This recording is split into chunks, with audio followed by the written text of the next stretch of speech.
Plus d'un mois après la fin des Jeux paralympiques, la boccia en Lorraine voit le nombre de ses licenciés augmenter petit à petit, Samuel. Très présent depuis de nombreuses années en Lorraine, ce sport restait très méconnu avant les Jeux.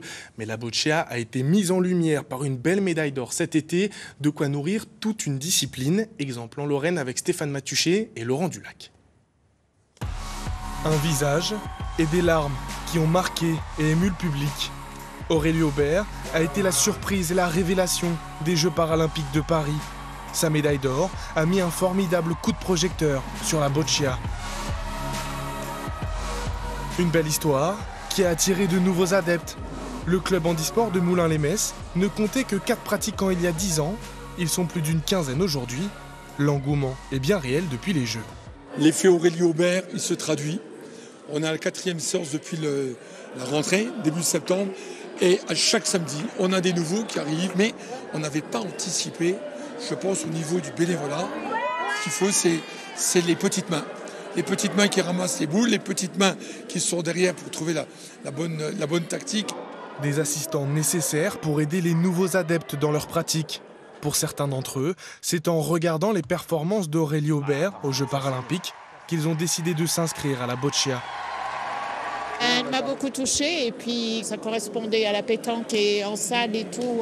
Je me suis dit, je pense que je vais y arriver. Je ne peux pas faire grand-chose.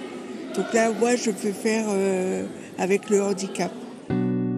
Si Moulins-les-Metz est l'un des plus grands clubs de Lorraine, la boccia prend surtout racine à l'Héréa de Flavigny, en Meurthe-et-Moselle.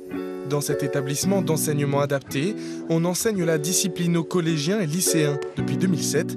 Au commencement, il fallait faire avec les moyens du bord. Là, on est sur un PVC, une descente de chéneau, voilà, avec des coudes. Donc, c'était la première rampe de boccia. Différents coudes qui permettaient différentes vitesses de balle. Le tout posé sur un seau, voilà, comme ça, pour créer de la vitesse à la balle. Après, on arrivait sur des rampes en plexiglas où nos élèves, ils ont moyen de viser, ils peuvent regarder un petit peu la trajectoire de la balle. La pratique s'est améliorée et l'EREA a même décidé de lancer une section sportive depuis 2 ans, unique en France. Mais là encore, le manque d'assistants persiste, alors que ces jeunes cherchent à se perfectionner dans la discipline et se mettent à rêver peut-être d'une carrière paralympique. Allez, 2 sur 2. Ça me donne envie de participer. Il faut s'entraîner beaucoup.